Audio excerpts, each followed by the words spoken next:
मुख्य नगर पालिका अधिकारी और पार्षदों के विवाद ने पकड़ा तूल। नपाध्यक्ष सहित पार्षदों ने सीएमओ हटाने की मांग। नर्मदापुरम जिले के सिवनी नगर मुख्य नगर पालिका अधिकारी शीतल भलावी आए दिन वाद विवादों के घेरे में हैं। नगर पालिका अध्यक्ष सहित पार्षदों ने सीएमओ को हटाने को लेकर मुख्यमंत्री के नाम का एसडीएम को ज्ञापन सौंपा है। मांग की है कि मुख्य नगरपालिका अधिकारी को यहां से नहीं हटाया गया तो हम लोग चरणबद्ध आंदोलन करने के लिए बाध्य होना पड़ेगा। पार्षदों ने आरोप लगाया कि एक महिला अधिकारी होने का नाजायज फायदा उठाते हुए झूठी शिकायत करती है। इस बात की कई बार शिकायत शासन प्रशासन के पास पहुंची है, लेकिन आज तक कोई कार्रवाई नहीं हुई। सिवनी मालवा नगरपालिका सीएमओ आए दिन नए नए विवादों को लेकर सुर्खियों में बनी रहती है। इन्हीं सुर्खियों में एक कारनामा उस समय जुड़ गया जब वार्ड नंबर 9 के पार्षद ईश्वर जमींदार अपने वार्ड और जनहित के मुद्दे को लेकर नगरपालिका पहुंचे तो उनके द्वारा जनता के कार्य के लिए कर्मचारियों से चर्चा कर रहे थे। नगरपालिका अध्यक्ष के आने का इंतजार किया जा रहा था। इसी बीच सीएमओ शीतल भलावी के द्वारा आकर उनसे जबरदस्ती बहस करते हुए उनके साथ अभद्रता की। आपको बता दें कि ईश्वरदास पैरों से दिव्यांग पार्षद, लेकिन उनकी विकलांगता कभी समाज सेवा में आड़े नहीं आई और उन्होंने हमेशा बढ़ चढ़ कर ही भाग लिया। यही कारण है कि उन्होंने सबसे ज्यादा मतों से अपनी जीत दर्ज कराई। सिवनी मालवा बहुत शांति प्रिय शहर है। कृपया निवेदन है कि हमें यहाँ शांति से काम करने दीजिए, ताकि शहर जनता ने हमके जो गृह में चुनाव जिताया है उनकी उम्मीदों पे हम खरे उतर सके। इसीलिए आज ये ज्ञापन दिया है और यदि 7 दिन के अंदर 6 तारीख तक हम इंतजार करेंगे। 6 तारीख को वैसे तो पूरे पार्षद जी मेरे साथ कंधे से कंधा मिलाकर पहले भी खड़े थे, आज भी खड़े हैं।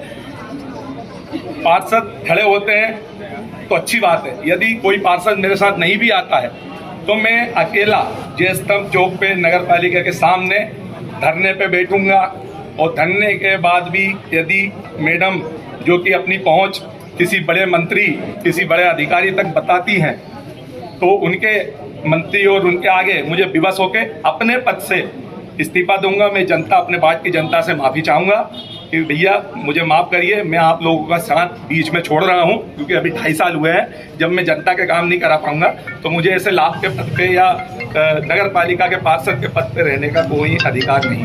22 तारीख का है।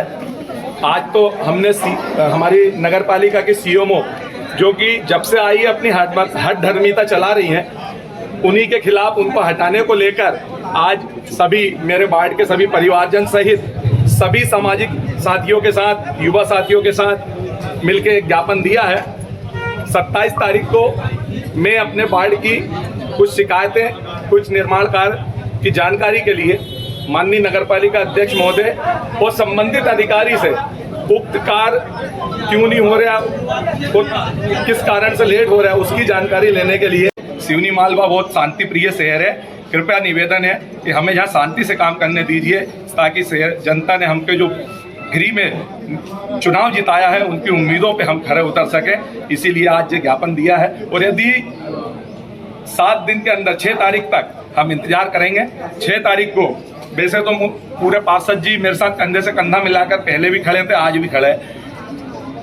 पार्षद खड़े होते हैं तो अच्छी बात है। यदि कोई पार्षद मेरे साथ नहीं भी आता है तो मैं अकेला जय स्तंभ चौक पे नगर पालिका के सामने धरने पे बैठूंगा और धरने के बाद भी यदि मैडम जो कि अपनी पहुंच किसी बड़े मंत्री, किसी बड़े अधिकारी तक बताती हैं तो उनके मंत्री और उनके आगे मुझे विवश होके अपने पद से इस्तीफा दूंगा। मैं जनता, अपने वार्ड की जनता से माफ़ी चाहूँगा कि भैया मुझे माफ़ करिए, मैं आप लोगों का साथ बीच में छोड़ रहा हूँ, क्योंकि अभी 2.5 साल हुए हैं। जब मैं जनता के काम नहीं करा पाऊंगा तो मुझे ऐसे लाभ के पद पे या नगर पालिका के पार्षद के पद पे रहने का कोई अधिकार नहीं। बढ़िया। सीएमओ शीतल भलावी के मिसबिहेव के कारण दुखित होकर उनके द्वारा ज्ञापन प्रस्तुत किया। सर, मैं इससे पहले भी पत्रकारों ने भी ज्ञापन दिया है, आम लोगों ने भी ज्ञापन दिया है, लेकिन अभी तक कोई कार्रवाई नहीं हुई। देखिए, ज्ञापन प्रस्तुत करने के बाद हमारे द्वारा तो कार्रवाई की नहीं जा सकती। हम शासन स्तर पर कलेक्टर महोदय के माध्यम से भेज सकते हैं, वही हम कर देते हैं, कलेक्टर महोदय की ओर प्रेषित कर देते हैं। वो ऊपर वरिष्ठ स्तर से जो कार्रवाई की जाना होती है तो उनके निर्देश का फिर इंतजार करते हैं। Thank you.